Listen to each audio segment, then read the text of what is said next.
कि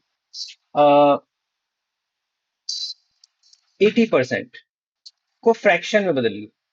तो आप कह रहे हो कि मैं इसको करूंगा 80/100, राइट? फिर इसको कट यस करूंगा, सर। फिर 2 4 5 इस तरह से करूंगा, ये 4/5 लिखूंगा। और कोई तरीका, कोई क्विक मेथड आपको पता है? नहीं, नहीं पता है वी ना? Were given a table to just bug up दूसरा अच्छा, को। टेबल आपको दिया गया है? हम्म। अच्छा ठीक है। देखो, उस टेबल में भी ज्यादा कुछ नहीं करना है। उसको समराइज कर लो, बहुत आसान है, बहुत आसान है। पता नहीं, देखो मुझे बता देने दो, क्योंकि उसके बिना फिर आपको मजा नहीं आएगा। आप अगर कुछ नहीं, केवल फ्रैक्शनल वैल्यूज 1 to 10 तक का याद कर लो। आवाज आ रही है आपको? Yes sir. 1/1 क्या होता है? 1। 1/2 क्या होता है? 50। बताओ। नहीं नहीं, डेसिमल में बताओ पहले। 0.5। 1/3 बताओ। 0.33 पता है आपको? One upon yes four sir. 0.25। 125। 1/5 0.2। Clear है ना? Yes one sir. Upon six में आपको मान लो थोड़ी प्रॉब्लम होती है, चलो मैं भी लिख देता हूँ 0.16। 1/7 में आपको दिक्कत होगी 0.14। मैं आपका ट्रिक दे रहा हूँ। 1/8 में ये हो जाएगा 0.125। 1/9 हो जाएगा 0.11। वन एंड वन 1/10 हो जाएगा 0.1। अब देखो, इसमें से अब मिनिमाइज करो। ये आपको याद है, ये याद है, ये याद है, ये याद है, ये याद है, ये याद है, ये याद है, और आई थिंक ये भी याद होगा पक्का। अगर नहीं है तो बताओ मुझे। 1/8 नहीं है सर। नहीं याद है, चलो कोई बात नहीं। और बताओ, और कोई प्रॉब्लम? टेबल आपको कहां तक याद है? टेबल्स कहां तक याद है? 20 तक टेबल अभी थोड़ा याद बहुत? नहीं किया है। अच्छा, याद नहीं किया। अच्छा ठीक है, देखो मैं ट्रिक बता देता हूँ। कुछ नहीं करना होता है यहाँ पे, मैंने कैसे याद किया हो मैं वो बता रहा हूँ। कि जैसे आपको ना सिक्स का टेबल या समथिंग, देखो 16 6 या 96, आपको 100 के अप्रॉक्स पहुंचना होता है, 100 से ज्यादा नहीं। तो 16 6 हम्म। जा 96, 14 7 जा 98, और 125 8 जा करोगे तो पूरे पूरे 100 ही बन जाएगा। हर किसी में देखो वही है, 1 into 1 करोगे। मतलब 100 परसेंटेज में देखो तो 100, या तो फ्रैक्शन में 1। 2 into 5, 0.5 into 2 1, ये लगभग 0.99 हो जाता है, ये 100 या 1 बन जाता है। तो मैंने इसको टेबल से याद किया हुआ है। 16 6 जा, क्या आपको याद है 16 6 जा कितना होता है? डू यू नो 16 6 जा how much?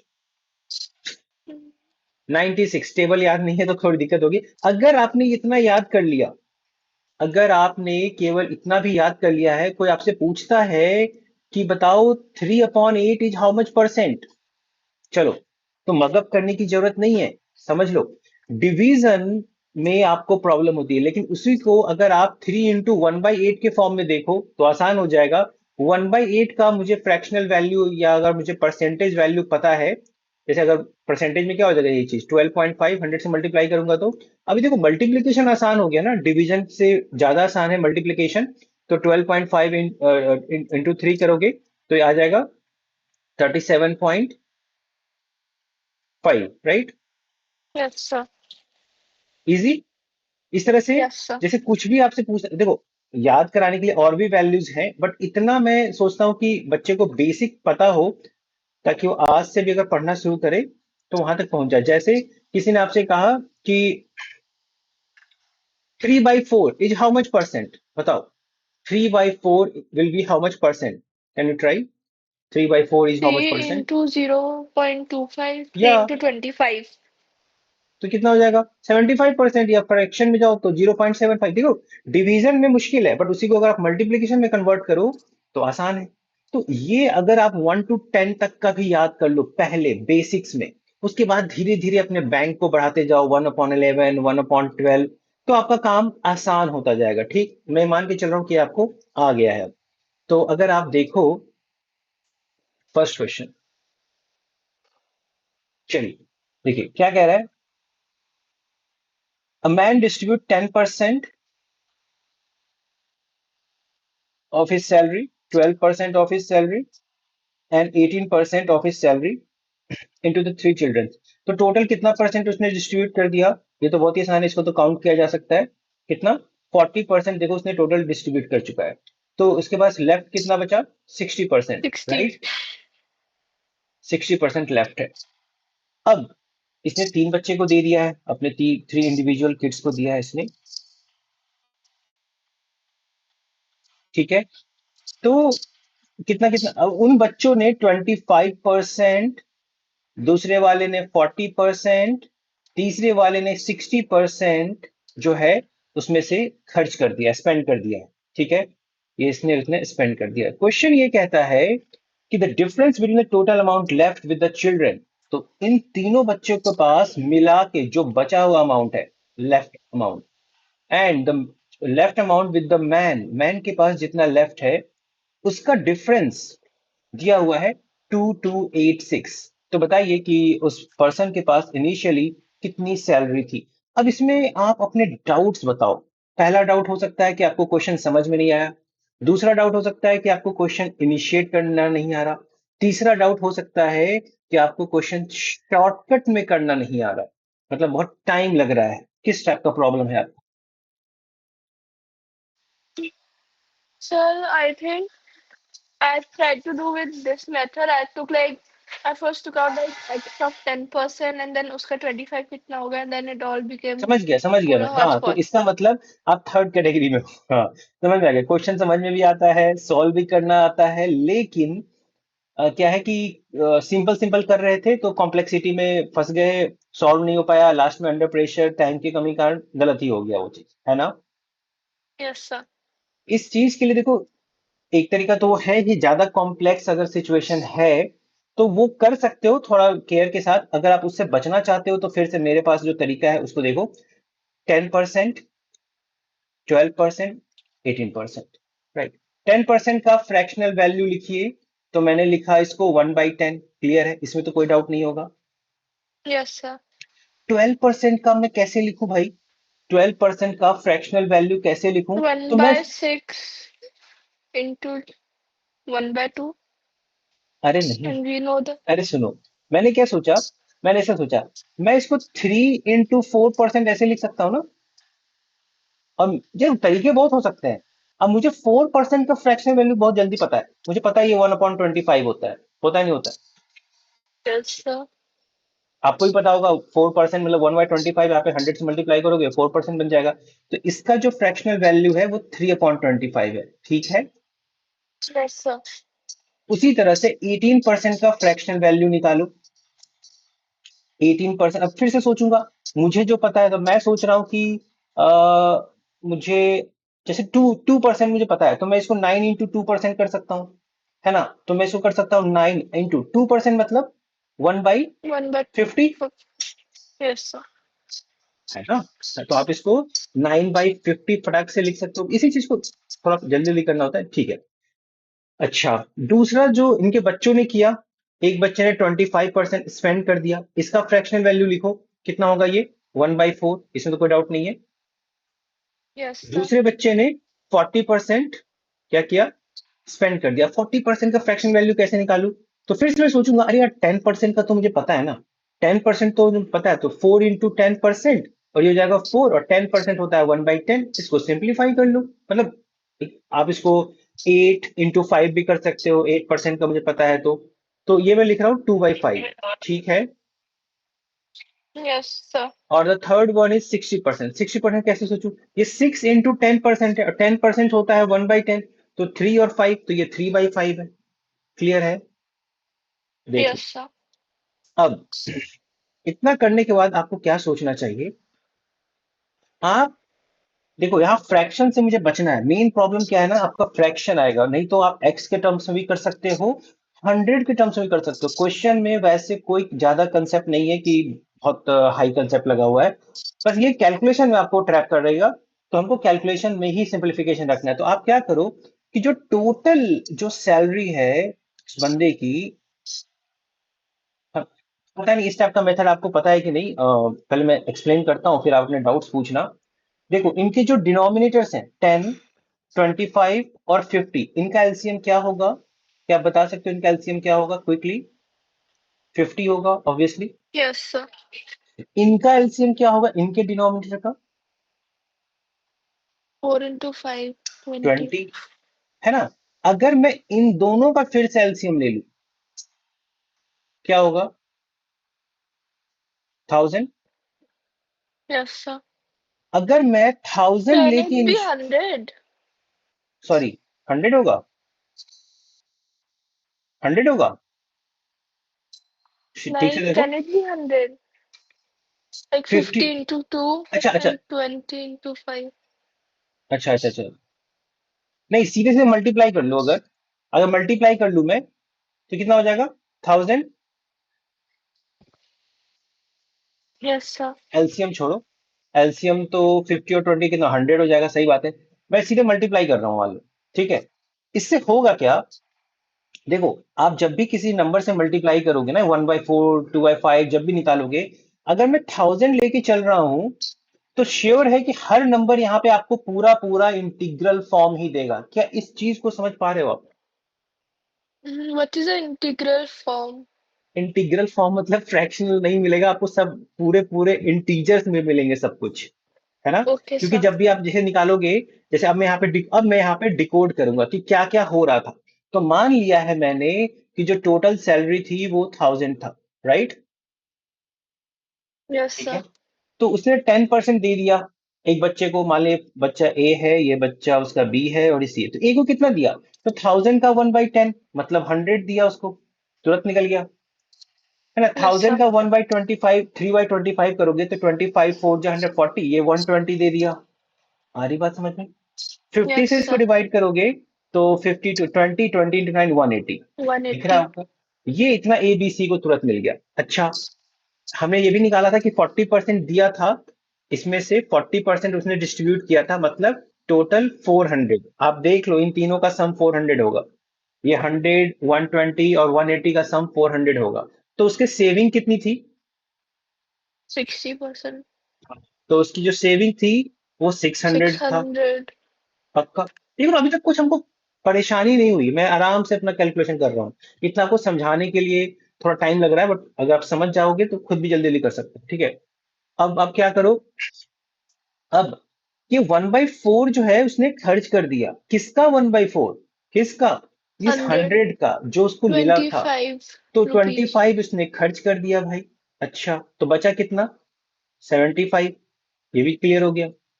To Yes. By five खर्च कर दिया। किसका? Can you take the opposite?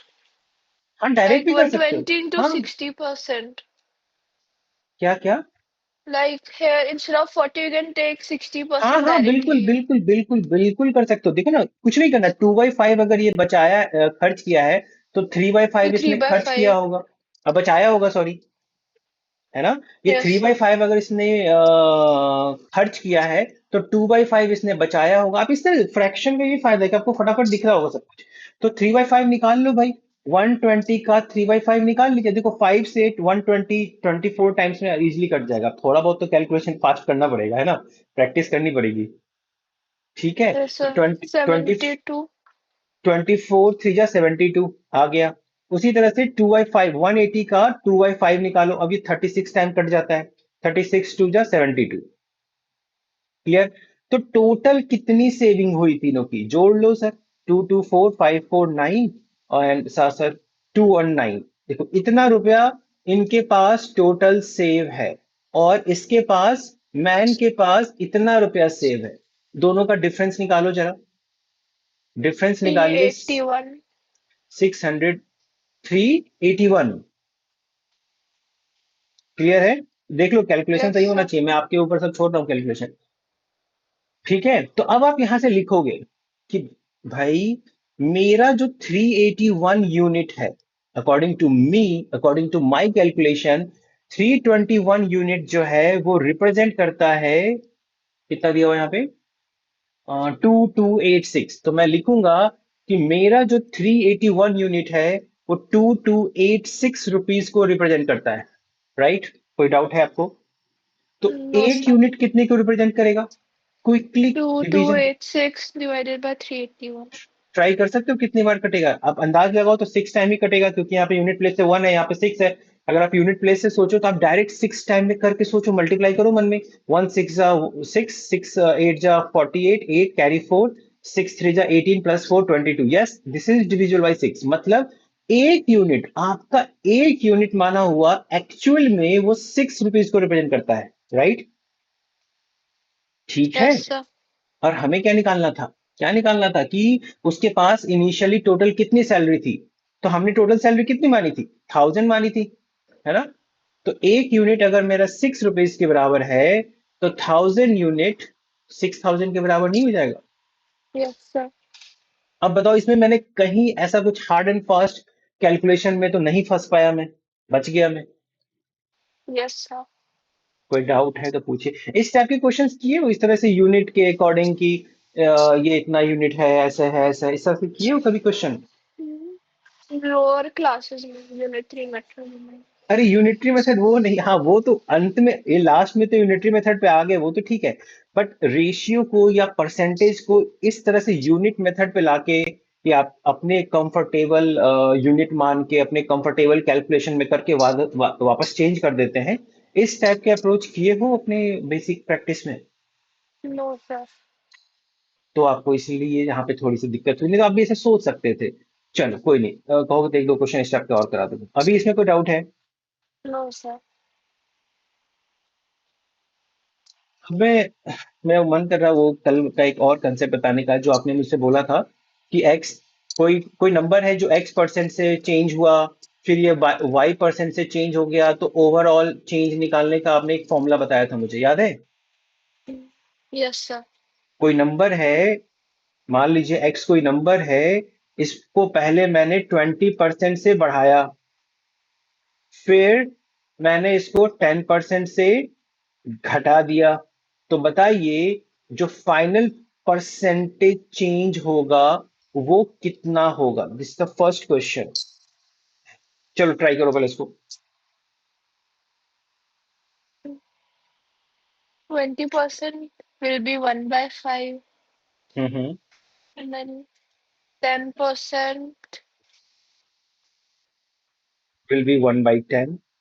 1/10. फिर नहीं, आप अपने मेथड से कर लो पहले, पता चला ना मेरा मेथड लगा पाए ना अपना मेथड लगा पाए, मैंने तो सिखाया ही नहीं है अभी। मैं सिखाऊंगा, पहले देखो कोई भी चीज सीखने के लिए क्या करना है आपको, पहले डिफरेंस देखना है कि आप क्या कर रहे थे, फिर क्या हम शॉर्ट करते, आप पहले अपने मेथड से करो, टेंशन मत लो। सब कुछ सही है, दोनों मेथड सही है। पहले देखो कि आप अपने मेथड में कॉन्फिडेंट हो कि नहीं। मुझसे फॉर्मूला तो याद नहीं रहता, इसलिए मैं ज्यादातर इस टाइप के मेथड में ज्यादा भागता हूँ, क्योंकि मुझे फिजिक्स, केमिस्ट्री, मैथ, इकोनॉमिक्स सब पढ़ाना होता है, तो मुझे याद नहीं रहता फॉर्मूला ज्यादा। तो आप इसको सोचो। 8%. 8%। अब देखो मैं पहले अपना आंसर निकालता हूँ, ठीक है? तो यहाँ पे रूल क्या है कि देखो कोई भी नंबर अगर 20% से बढ़ रहा है, तो बहुत सही कहा आपने, 1/5 से ये चीज बढ़ रही है। Multiply. सुनो तो अब फ्रैक्शन का मतलब क्या होता है? मैंने कहा किसी के मैथ्स में 1/5 मार्क्स आए हैं, मतलब कि 5 नंबर का अगर टोटल एग्जाम था तो उसके 1 नंबर आए हैं, राइट? Yes, अब sir. मैं कह रहा हूं कि उसके मैथ्स में 1/5 मार्क्स कट गए हैं। मैंने कहा मैथ्स में उसके 1/5 मार्क्स कम आए हैं, इसका मतलब कि अगर टोटल मार्क्स 5 था तो उसमें से 1 नंबर उसको कम आया है। तो उसी तरह से यहां समझे कि 1/5 इंक्रीज का मतलब है कि इनिशियल वैल्यू अगर 5 थी, तो इंक्रीमेंट कितने का हुआ? ये इंक्रीमेंट है 1 यूनिट का, तो फाइनल वैल्यू क्या हो गई? 6। कोई डाउट है ना? No, sir. सिंपल सी बात है, फ्रैक्शन के मीनिंग में ही सब कुछ छुपा हुआ है। 1/5 से बढ़ रहा है मतलब इनिशियली अगर 5 था, 1 यूनिट का इंक्रीमेंट हुआ और फाइनल क्या हो गया? 6 हो गया। अब कह रहा है कि 10% का डिक्रीमेंट करना है, मतलब 1/10 का डिक्रीमेंट करना है। मतलब क्या हुआ कि इनिशियल अगर 10 था, तो 1 यूनिट का डिक्रीमेंट हुआ और फाइनल क्या हो गया? 9। कोई डाउट है? No, sir. अब अगर आपको फाइनल निकालना है, फाइनल कि ओवरऑल क्या हुआ, तो आपने जैसे प्रोबेबिलिटी में पढ़ा होगा, एंड रूल पढ़ा होगा, प्रिंसिपल ऑफ काउंटिंग में पढ़ा होगा, परमुटेशन कॉम्बिनेशन में अगर कोई काम है जो सारे वर्क को करने से होता है तो हमें मल्टीप्लीकेशन करना होता है। तो उसी तरह से यहाँ पे ना, अब आप इन दोनों को मल्टीप्लाई करो, मतलब टोटल अगर आपका इनिशियल 50 था, तो घट फाइनल वैल्यू क्या हो जाएगी? 9 9 Okay, sir. 54, है ना? तो अब आप देख लो कि मतलब ओवरऑल ये हुआ कि 50 से 54 हो गया, तो कितने का चेंज हुआ? 8% का चेंज हुआ, 4. है ना? 4 का बढ़ा अपॉन 50 इंटू 100, तो दिख रहा है 8%, आपका भी 8% आया होगा। लेकिन आपने Yes, sir. इसको किया क्या फॉर्मूला से, इस तरह से मैंने थोड़ा कंसेप्ट से किया है। एक क्वेश्चन और जो मेरे को याद आ रहा है, इससे लिंक है, वो सब मैं एक बार बता दे रहा हूँ।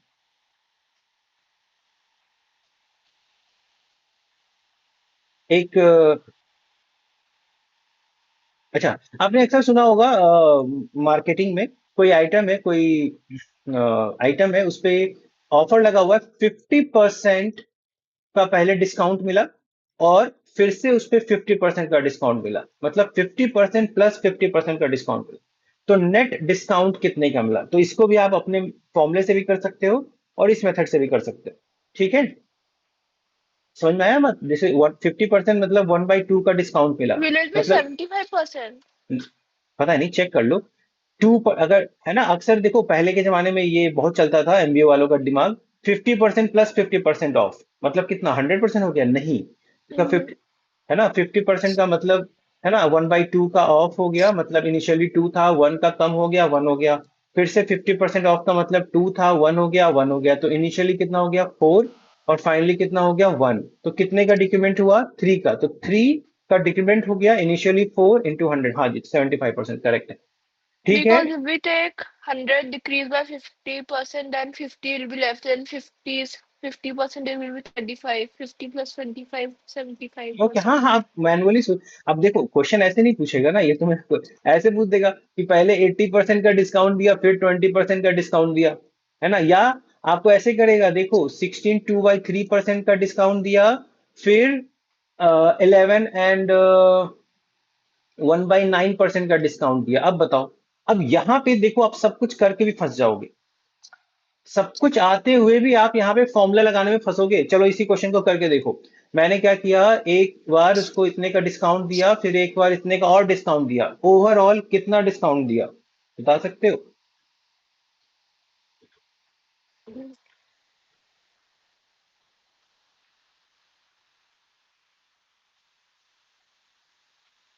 क्वेश्चन समझ में आ गया ना क्या कह रहा हूं मैं? Yes, किसी sir. आइटम पे पहले इतने परसेंट का डिस्काउंट मिला, फिर इतने परसेंट का डिस्काउंट मिला, तो ओवरऑल कितने परसेंट का डिस्काउंट मिला?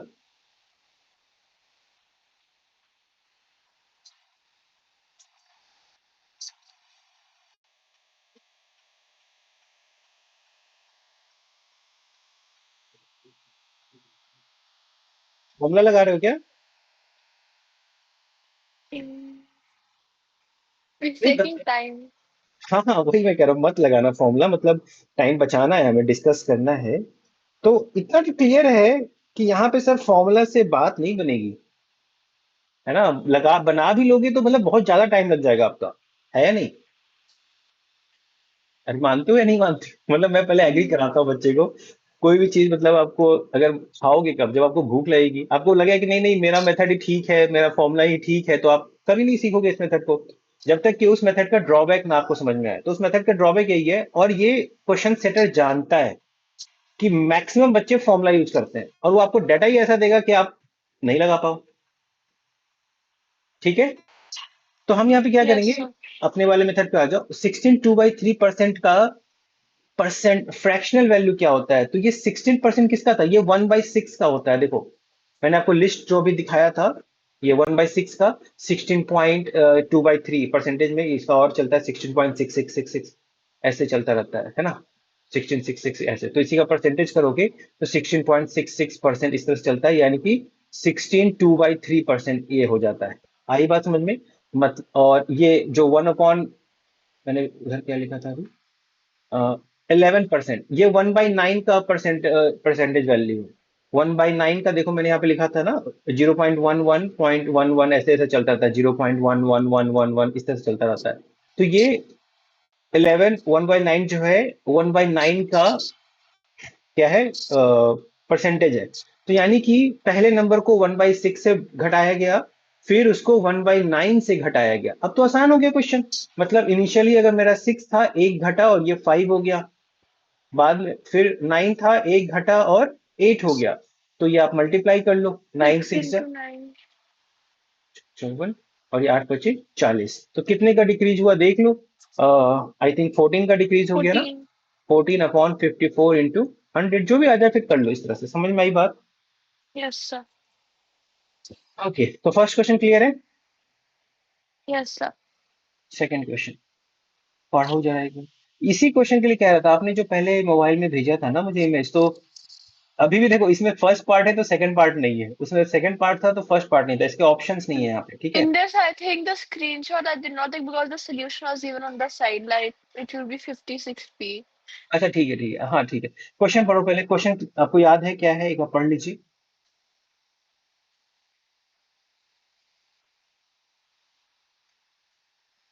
चलो, पढ़ लिया।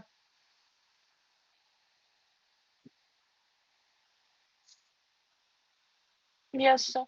चलो, तो देखो, Nathan is making a pair of trousers, a pair of trousers. Pair of trousers का मतलब दो ट्राउजर, है ना, for Hmm. His young son. The diagram shows the pattern for one of peace, तो है ना, तो एक ट्राउजर में इस तरह से दो कटिंग होगी। Sir, I think Obvi- the question is missing half for a second. नहीं नहीं, क्वेश्चन ठीक है। Because in the end, it's saying the material comes in three with pieces as sewn, and we don't have the remaining part. नहीं नहीं, वो I मुझे looked in. I think वो looked table in. आपने मुझे दे रखा था, वो यहाँ पे लिखा हुआ है सब कुछ। अच्छा ठीक है, छोड़ सकते हैं इसको। वो आपने इमेज मेरे को भेजा है एक, आप देखो आपके पास होगा इमेज। मिला अभी इमेज, देखो, स्टार्ट करें। Yes, I found it. 100 centimeter हाँ, to भेजो भेजो भेजो। euros when I send it to you on WhatsApp. Yes. 1 second.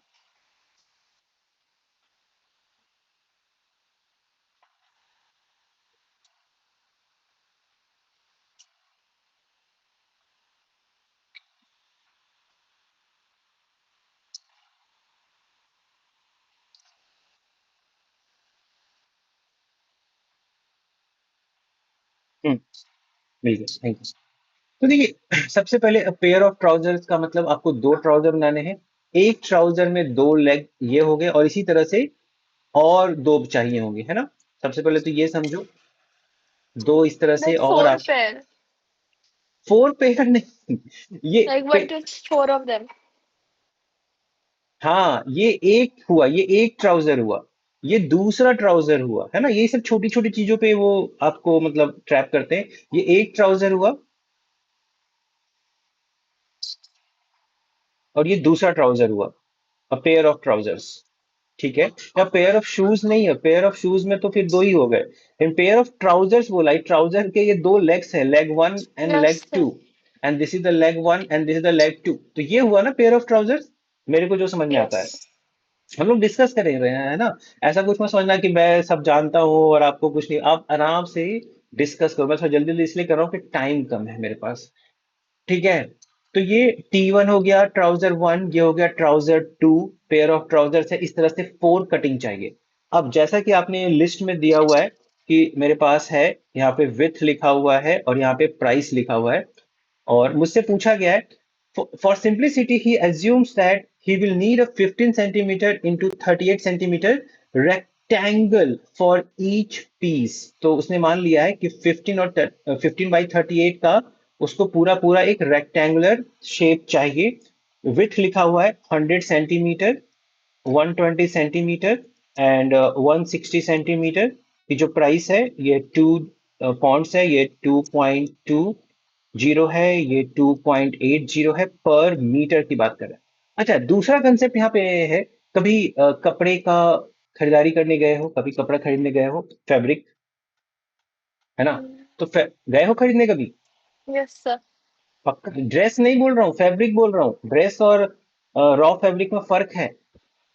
They dress पे just बन, take the meter and हाँ, तो उसका देखोगे एक रोल होता है। ध्यान से सुनना, ये मतलब मैं जैसे समझता हूँ, मैं चाहता हूँ बच्चे को वैसे ही समझाऊं, सॉल्यूशन नहीं है। देखो, उसके पास एक रोल होता है ना, उस रोल में कपड़े लपेटे हुए होते हैं और वो इस तरह से खोलता जाता है, उसकी विड्थ फिक्स होती है, ध्यान से समझिएगा। उसकी विड्थ फिक्स होती है, आप लेंथ में कितना भी उससे कटिंग करवा सकते हो, ऐसे ही होता है ना। yes, sir. पक्का, जो नहीं समझ में आएगा बता Yes, देना, sir. ठीक है। तो अब मुझसे पूछा है कि किस विड्थ का वो कपड़ा ले, 100 सेंटीमीटर का ले या 120 का ले या 160 का ले, सच दैट उसका जो कॉस्टिंग आए वो मिनिमम आना चाहिए। तो इस चीज को अगर हम समझने का ट्राई करें तो आप, चलो एक केस समझाता हूँ। मान लो मैं सबसे बड़े विथ से लेके चलता हूँ। तो मैं मान लेता हूँ कि 160 सेंटीमीटर विथ का मैंने कपड़ा लिया है। तो ये ये मैंने माना है कि ये 160 सेंटीमीटर विथ का मेरे पास फैब्रिक है। लेंथ अलोंग दिस एक्सिस, जितना आप कहोगे वो आपको कट करके दे देगा। ये चीज समझना है। ये बाहर के पेपर्स में ये है कि आपको बिल्कुल प्रैक्टिकली आपको सोचना पड़ेगा वहां पे, ठीक है। अब लेंथ, मेरे जो ट्राउजर्स की कटिंग होनी है उसमें लेंथ कितना चाहिए मुझे? 38 चाहिए। लेंथ नहीं, विथ मान लेते हैं इसको, विथ 38। तो देखो अगर मैं यहाँ पे इस शेप को बनाऊं,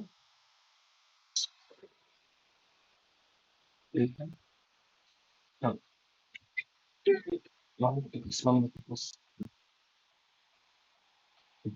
सी, तो अगर आप एक फर्स्ट फिगर को यहाँ पे बनाए तो ये कितना हो जाएगा? यहाँ पे ये 38 ले जाएगा यहाँ पे, है ना। उसी तरह से आप सेकंड फिगर बनाओ तो ये 38 ये भी ले जाएगा, है ना। इस तरह से हम कितने Yes, sir. यूनिट्स यहाँ पे डाल सकते हैं अलोंग द विथ? मैं यहाँ पे कितने यूनिट्स डाल सकता हूँ? काउंट करो। 38 38 38, इस तरह से मैं कितने डाल सकता हूँ? मेरा टोटल जो विथ है वो 160 है। 160 को अगर आप 38 से डिवाइड करो जरा, अप्रोक्सीमेटली कितने टाइम्स कटेगा?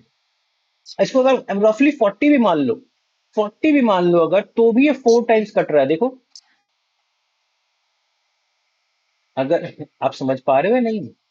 Yes, sir.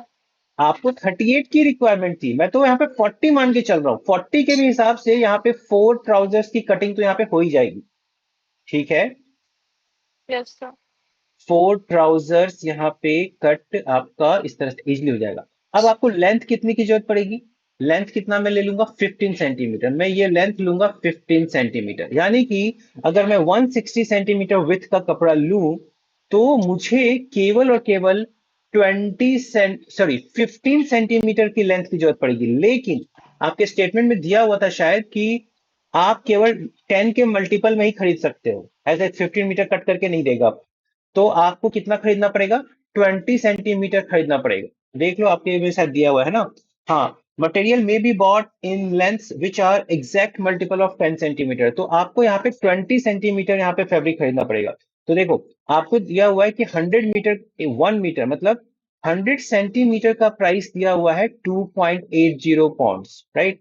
तो आप निकाल सकते हो क्या कि 20 सेंटीमीटर का क्या होगा?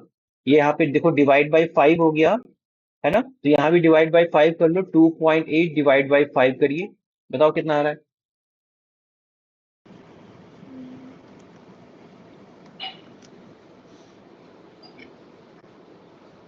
क्या करो इसको पहले। 0.56. 0.56, है ना।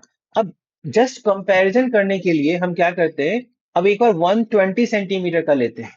अब एक फैब्रिक हम लोग 120 सेंटीमीटर का लेके देखते हैं और देखते हैं कि मेरा कॉस्ट बढ़ेगा या घटेगा। तो आप क्विकली देखो, अगर आप Sir, 120, hmm, can you do it like this?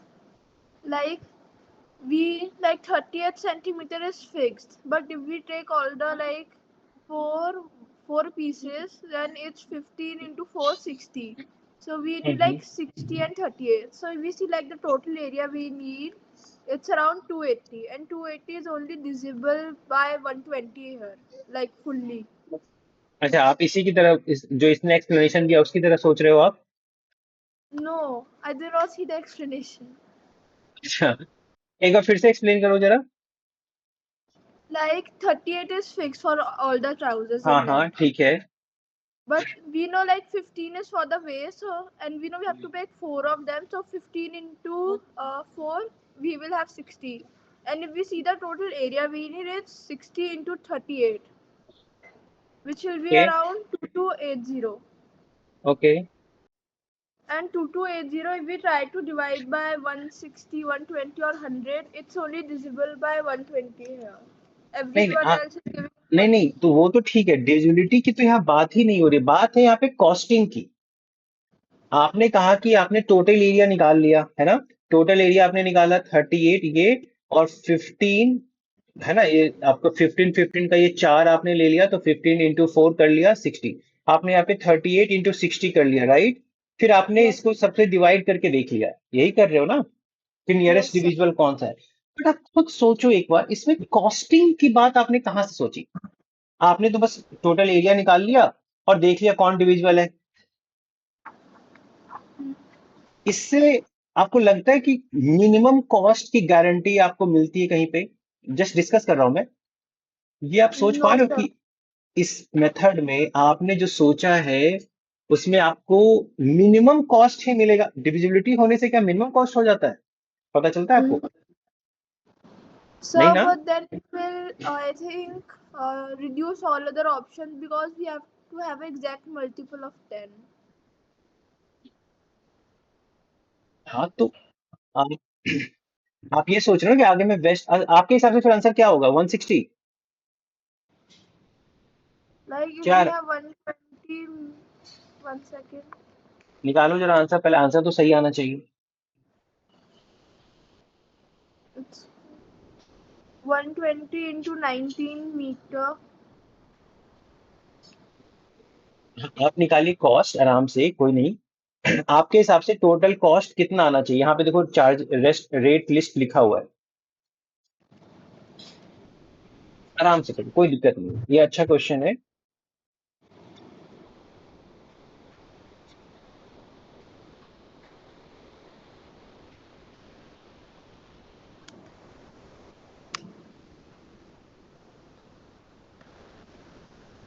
It's coming 50.16.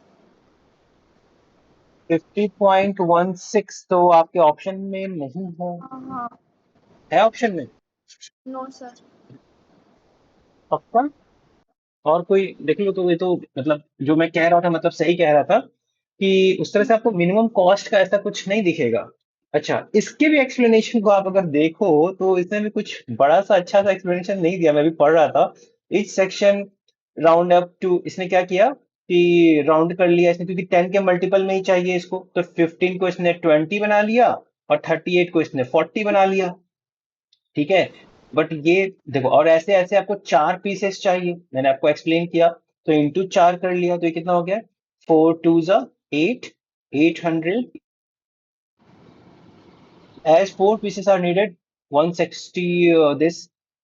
But कोई बात नहीं, देखो इसने एक्सप्लेन नहीं किया है इसने, आप समझो इस, आपको कैसे पता चल रहा है कि 160 ये जो होगा यही आपको लेस कॉस्ट देगा? ये आप चीज देखो, खुद सोच के देखो, क्या इसके एक्सप्लेनेशन से आपको ये पता चल रहा है कि 4 pieces needed, 160 centimetre with, this can be bought?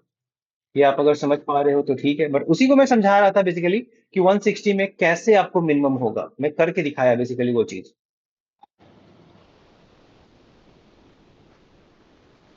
बताओ। Yes, sir.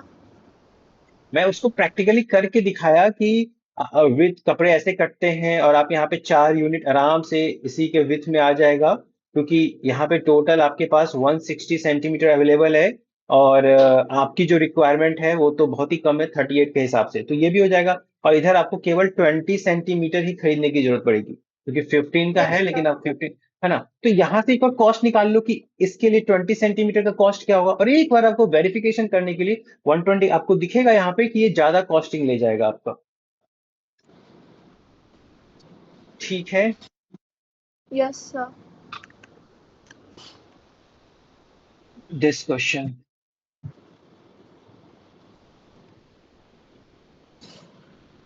चल पढ़ो, देखो क्या कह रहा है।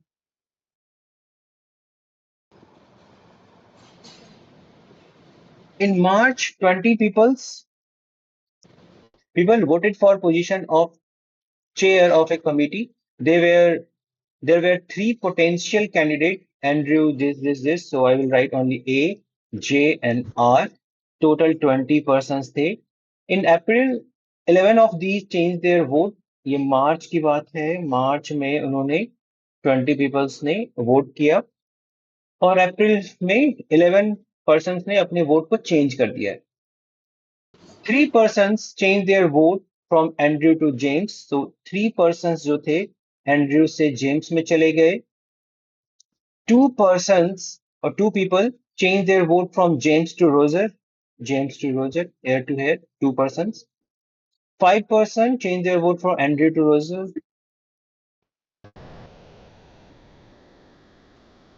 And 1% change their vote from Roser to James. Roser to James. Right? Which one of these bar charts could not show basically could not show the number of votes for the three candidates in March and April. तो आपको दिखाया हुआ है colour coding, जो dark colour में है, जो dark black है वो आपका मार्च है, और जो व्हाइट में है वो आपका अप्रैल है। कौन सही रिप्रेजेंट नहीं करता है या नहीं कर सकता है? किस टाइप के डाउट है इसमें आपको तो बताओ, किस टाइप के डाउट है? देखो, तो क्या Like सोचेंगे it यहाँ? was really hard to compare. हाँ, आपको कंपेयर करना है कि जो जो इंफॉर्मेशन दिया हुआ है हमें उसको वेरीफाई कर लेना। जैसे जैसे देखो, अब एंड्रयू के बारे में सोचो। 3% एंड्रयू के वोट घट गए, -3 हो गया। और क्या क्या हुआ? 5 5. यहां घट गया, तो टोटल 8 घट गया। तो पहले तो ये देखो कि मार्च से अप्रैल में फिगर डाउन ही होना चाहिए सब में। देखो तीनों में डाउन है, सही है, सही है।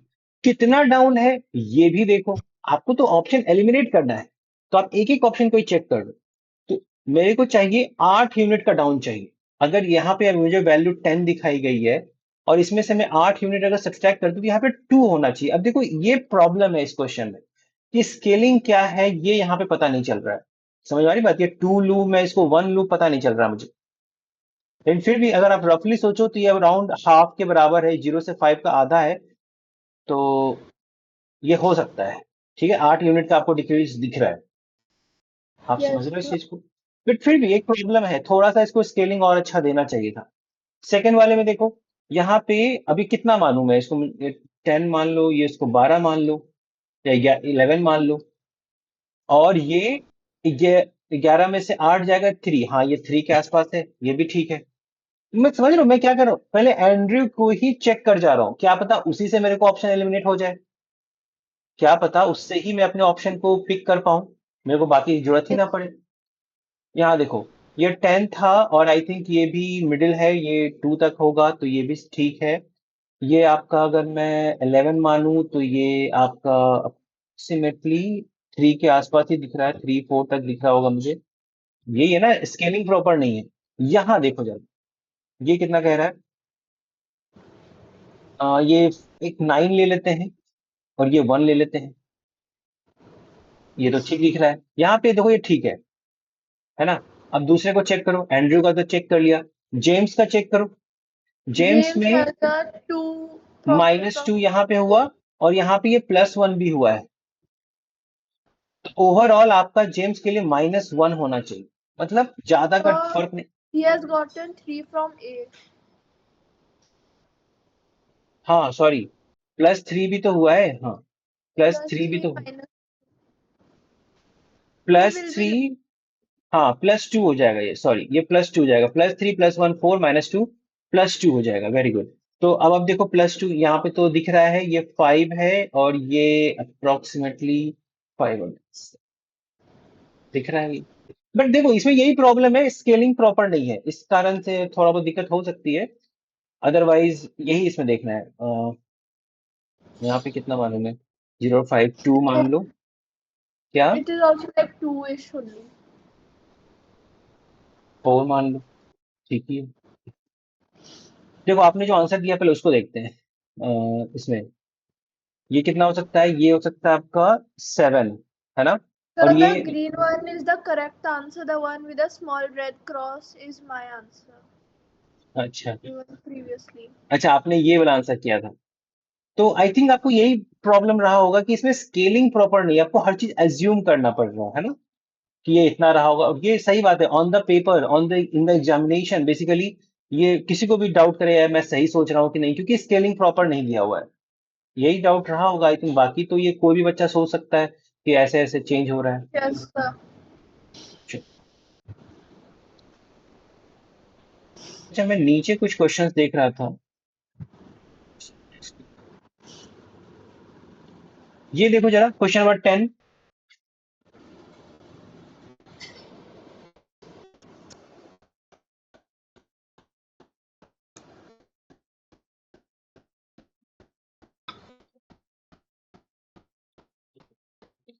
कैसे करेंगे? A box contain 20 paise, 10 paise and 5 paise coin in the ratio 5:3:4. If the total amount in the box is rupees 15, find the total number of coins of each type. कैसे करोगे?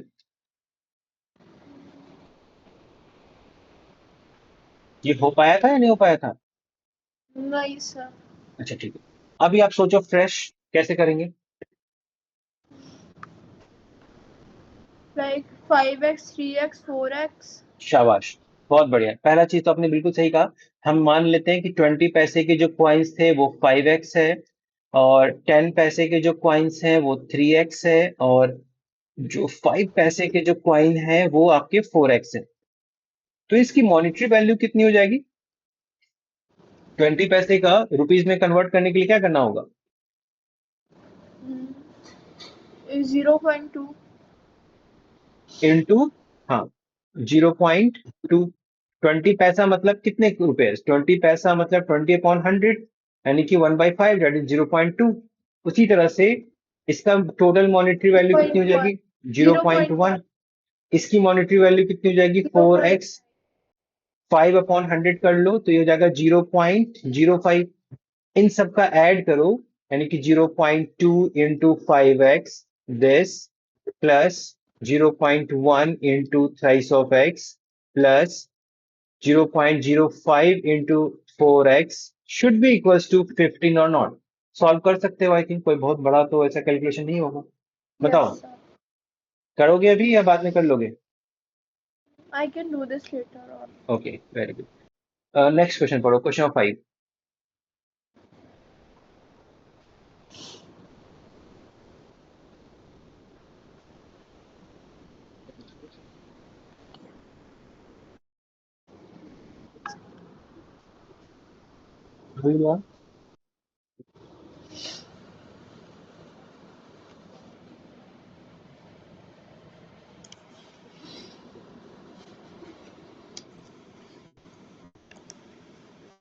If we take water as x, then gold will be 19x. नहीं नहीं नहीं। ठीक है, अच्छा आगे करो, आगे करो।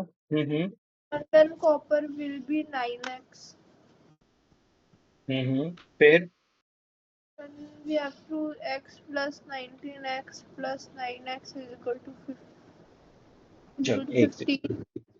एक से मैं इस क्वेश्चन को जरा अच्छे से डिस्कस करूंगा।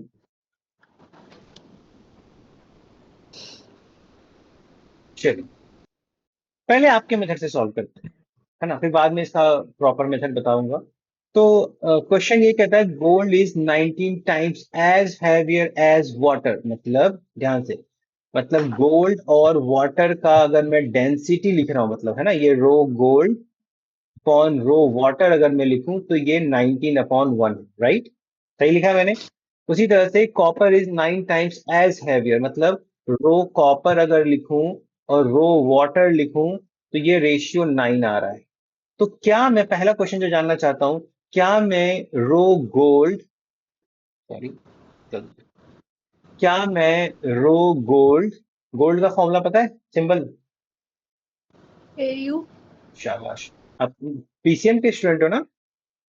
No sir, commerce. तो अच्छा, कॉमर्स, अच्छा वेरी गुड, आपको गोल्ड के बारे में पता है। तो ये रेशियो कितना होगा? देखो, मुझे गोल्ड और वाटर का रेशियो पता था, कॉपर और H2O का रेशियो पता था, तो क्या मैं कॉपर और गोल्ड और कॉपर का रेशियो 19:9 लिख सकता हूँ या नहीं लिख सकता हूँ? Yes sir. क्लियर है, very good. In what ratio should these metals be mixed? तो मैं इनको किस रेशियो में मिक्स करूं so that the mixture is 15 times as heavier as water, यानी कि rho mixture upon rho water की अगर मैं बात करूं तो ये रेशियो मेरा 15 हो जाना चाहिए। हाँ जी, अब आप बताओ, मैंने जस्ट क्वेश्चन को एक्सप्लेन किया है। हम्म Sir, don't we have but 3 metals?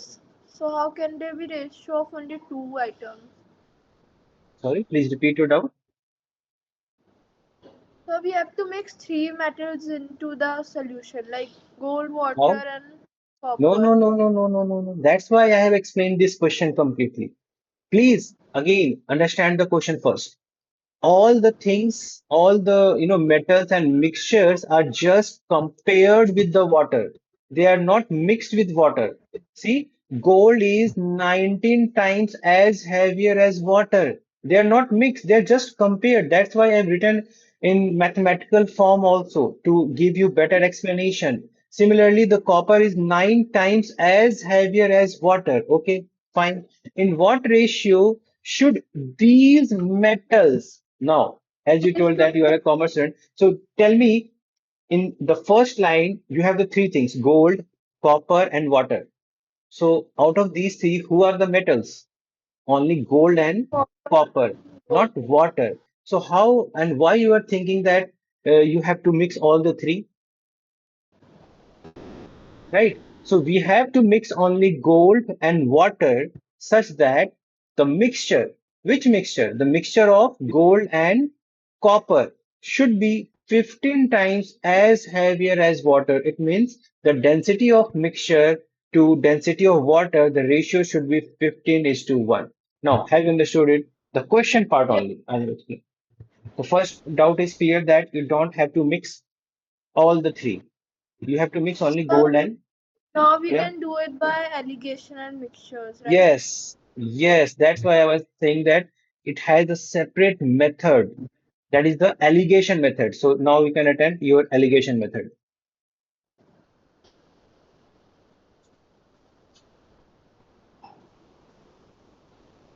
Yes, please try.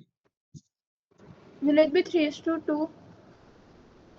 So, this cross allegation method like this. Yes, sir. Okay. So the gold is 19 and copper is 9. You want here 15. So write the difference. 19 is 4. Here it should be 6. So it should be 3 is to 2. Yeah, that should be correct. It okay. So see, only just explaining the question you are able to do this, right? Okay. Now Yes, this sir. question number 160.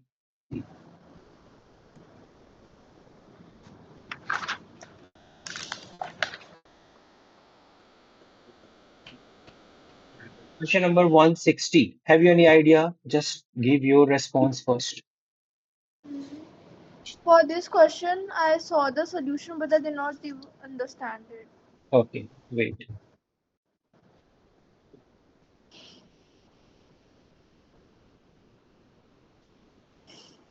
चलो इस question को discuss करने से पहले इसका एक छोटा Porsche इसका छोटा ब्रदर को पहले डिस्कस करेंगे फिर सोचेंगे कि इसको कैसे करें आप बताइए find the probability that a leap year a leap year will have 53 Saturdays, right? First thing for this question. Do you know how we can solve this question? The probability that a leap year will have a 53 Saturdays. Options are the same. 1/7? How? Can you Because we explain? have You 7 days in a week and only one of them can be extra. so it means it doesn't matter is it a leap year or not. It means according to your approach. See, I will not say directly that your answer is wrong. I will put some questions and you have to answer yourself. So it means according to your approach, being a leap year, it doesn't matter for 53 Saturdays. Meaning, So you are telling that in the 7 days you have one Saturday, so it should be 1/7. So uh, in all the years, including the leap year, you will have the 7 days in a week, and you have a one Saturday out of those 7 days. It means your answer should be always 1/7. It doesn't matter it's a leap year or a normal year. So if this is so, then okay. Otherwise, your answer is wrong, obviously, because you're not considering this leap year. Do you agree? sir, but if it's like 50 uh 2 weeks in a normal year, then Hmm. how can it be 1/7? I'm not Because saying that I'm not saying that your answer is correct for a normal year also. I have not told this that your answer is still correct for a normal year, right? I have not said this one. I have said only that this is wrong for this question, first of all. Do you agree with this or not? Like how? See, because you are not first, the only I have objection is you are not considering this leap year. You are just saying one out of seven is should be answered, right? So please see how we can solve this kind of question. Okay. So, okay. So how many days in a leap year? Total days is 366, right? So now Yes, divide sir. it by 36 by 7. So 7 fives are 35, 16, 2, 2. So it means if you divide your 366, the question will be 52. It means you will have the 52 weeks and these 2 days extra, right? You will have these 2 extra days. Now, in the 52 weeks, it is guaranteed that you will have 52 Saturdays, right? So in this part, you don't have to calculate anything. This is not a experiment. The 52 So, weeks, yes. but don't we have like usually 365 days in a normal year and 366 in a leap one? So don't we have only 1 day extra? Like how do we have 2 days extra? 1 day extra you are telling with respect to 365, isn't it? With Yes. respect to 365, you have 1 day extra. I am telling these 2 days extra with respect to number of weeks. If I divide 366 with respect to 7, you will get 52 weeks, and you this 2 days extra with respect to a complete week. 52 complete week, and the remaining 2 days extra will be there. अगर मतलब ये देखो 52 weeks तो देखो हमेशा रहेगा ही रहेगा, है ना? ये 2 डेज एक्स्ट्रा यहाँ पे है। आप समझ में आ रही बात कि मैं इस 2 डेज का अभी कंपेयर नहीं कर पा रहा हूँ कि इस 2 डेज में क्या होगा। ये 52 वीक्स में 52 सैटरडे होगा, इसमें कोई प्रोबेबिलिटी का कंसेप्ट नहीं लगाना है। ये कोई एक्सपेरिमेंट है ही नहीं, इसका आउटकम फिक्स है कि यहाँ पे 52 सैटरडे होगा ही होगा। आपको पता होना चाहिए कि प्रोबेबिलिटी हमेशा एक रैंडम एक्सपेरिमेंट पे लगाओगे जिसका आउटकम फिक्स नहीं है। ये 52 वीक्स के करस्पॉन्डिंग 52 सैटरडेज होना ये फिक्स है, लेकिन ये 2 डेज जो एक्स्ट्रा बच गए हैं, ये आप बता सकते हो कि कौन से 2 एक्स्ट्रा दिन होंगे? आप बता सकते हो? It can be any 2 days from the week 2/7. हाँ, तो इसीलिए मैं बता रहा हूँ। तो पॉसिबल, तो अब यहाँ पे इस 2 एक्स्ट्रा डेज का मैं पहले सैंपल स्पेस लिखूंगा। Do you know what is the sample space? Yes, so all the all the probable possible outcomes. Outcomes, तो लिखो जरा इसको। तो हो सकता है ये Monday, संडे मंडे हो Tuesday. जाए, है ना? ये मंडे ट्यूसडे हो जाए, ये ट्यूसडे वेंसडे हो जाए, ये वेंसडे थर्सडे हो जाए, ये थर्सडे एंड फ्राइडे हो जाए, ये फ्राइडे एंड सैटरडे हो जाए, या फिर सैटरडे एंड संडे हो जाए, है ना? 1 2 3 4 5 6 7, ये 7 सैंपल स्पेस कहलाएंगे या 14 सैंपल स्पेस कहलाएंगे? पहले तो ये बताओ। 7. शाबाश, बहुत बढ़िया। कंसेप्ट क्लियर है, बेसिक। अब ये 7 आपके पास सैंपल पॉइंट्स है, सैंपल स्पेस है। इसमें से कितने पॉइंट्स में आपको सैटरडे मिल रहा है? क्योंकि आपको एक और सैटरडे Two चाहिए ना। point 2 पॉइंट two पे by देखो आपको 7. सेट, तो इसका आंसर हो गया 2/7, है ना? अगर इसी तरह से आप एक नॉर्मल ईयर के लिए चाहो तो उसके लिए भी सॉल्व करो। नॉर्मल ईयर के लिए क्या होगा? यहाँ पे रिमाइंडर 1 बचेगा। अगर आप 365 में डिवाइड करोगे तो ऑब्वियसली आपका जो रिमाइंडर आएगा क्या आएगा? वहां पे 1 आएगा। अब 1 डे की पॉसिबिलिटी अगर आप लिखोगे तो वही 7 डेज बनेंगे, और 7 में से एक आपका सैटरडे होगा।